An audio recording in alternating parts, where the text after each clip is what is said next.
Bonjour, alors aujourd'hui, Bezrat Hashem, on va ramener les paroles du Zohar sur la Parashat Hashavua, Parashat Kitetse. C'est un Zohar extraordinaire, écoutez bien. Kitetse la milchama loivecha. Lorsque tu sortiras en guerre contre ton ennemi. On va directement le traduire, le Zohar à l'hébreu. Zeu yetzer hara shenu tzrichim latzet kenegdo b'divrei Torah lilachem imo. Il s'agit du yetzer hara, kitetse la milchama loivecha. Lorsque tu sortiras en guerre contre ton ennemi, c'est qui l'ennemi, dit le Zohar? C'est le yetzer hara, c'est le mauvais penchant. Que l'homme doit sortir contre lui. Avec quelle arme? B'divrei Torah lilachem imo. Avec des paroles de Torah pour le combattre. Ve'az imaser bidei Adam. Et à ce moment-là, alors il sera donné entre les mains de l'homme. Comme il est écrit, Venatno Hashem Elokecha biyadecha v'shevet hashivio. Akadosh Baruch Hu, il te donnera ton ennemi entre tes mains et tu feras des prisonniers. Le Zohar continue. Veraïta bashivia eshet yefat toar. Et tu verras dans la prisonnière une femme très belle. Dahi nishmata. De qui on parle en remèze, en illusion? On parle de l'Neshama de l'homme, on parle de l'âme de l'homme. Kma de Atamar, comme il y a écrit, Isha irat Hashem hititalal, une femme qui craint Dieu, c'est elle qui est louable. Donc il y a écrit dans la paracha, Veraïta beshivia eshet yifatoar, et donc tu verras une prisonnière qui est très belle. De qui on parle de l'Neshama, puisque l'Neshama, elle reste pure. L'Neshama, elle reste belle, malgré les péchés que l'homme peut commettre.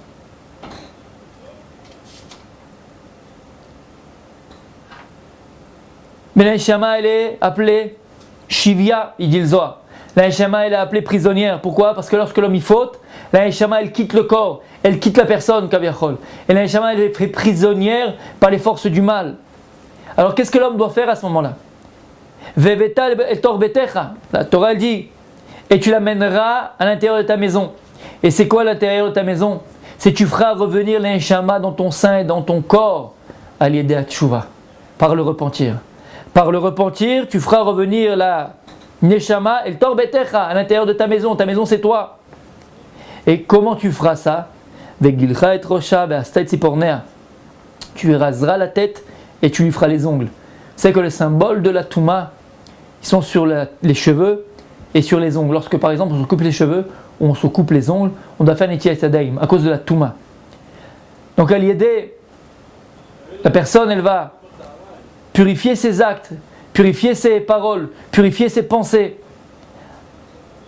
Alors la Neshama, qui s'est fait être prisonnière entre guillemets, et qui s'est séparée de notre corps, qui est sortie de notre corps, alors on l'a fait revenir par notre tchouva.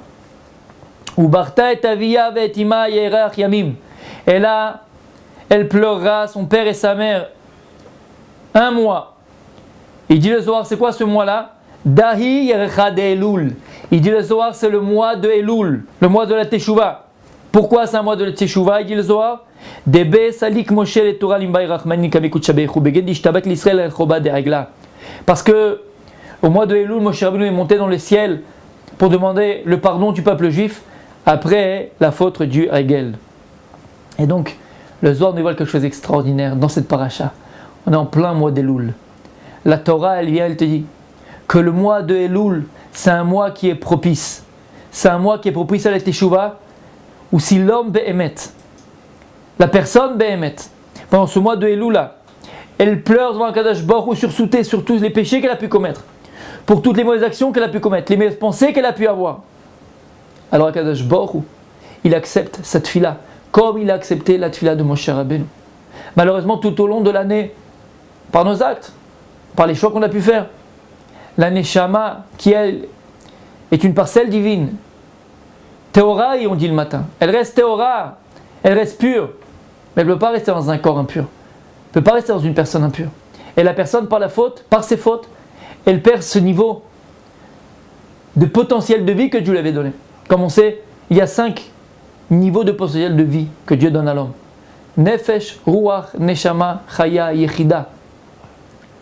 Si l'homme faute, il peut perdre le titre de Neshama. Il peut perdre ce potentiel de vie extraordinaire qui s'appelle Neshama. Descendre à Ruach. Et si l'homme continue à fauter, il peut descendre encore de niveau et arriver à Nefesh. Nefesh, c'est quoi? C'est ce que les animaux ils ont. L'animal il vit, mais il a que le Nefesh. Nefesh Behemi, l'âme animale. Le mois de Elul, c'est un mois propice. c'est un mois propice qui t'etzel la milchama, c'est un mois propice à se reprendre en main, c'est un mois propice à sortir à la guerre contre ses mauvais traits de caractère, contre son mauvais penchant, contre ses passions, contre ses pulsions. Parce que c'est un mois au Kadosh Baruch où il a accepté la tefila de Moshe Rabbeinu. C'est le mois de la Teshuvah. On va réussir à faire revenir la Neshama. Et c'est quoi faire revenir la Neshama en vérité? C'est revenir à l'essentiel. C'est enfin revenir à l'essentiel. Et c'est tout simplement revenir à soi. Lorsqu'une personne elle revient à ce qu'elle est véritablement, lorsqu'une personne revient au bon, au véritable bon qui est en elle, c'est véritable être qui est en lui, ma véritable identité, ce que je suis véritablement, alors ça s'appelle faire Teshuvah. Je reviens à moi, je reviens à l'essentiel, je reviens vers le Tov, je reviens vers le bon, alors je peux construire Bezrat Hashem ma vie et ma nouvelle année de manière positive. Shabbat Shalom Uvrach.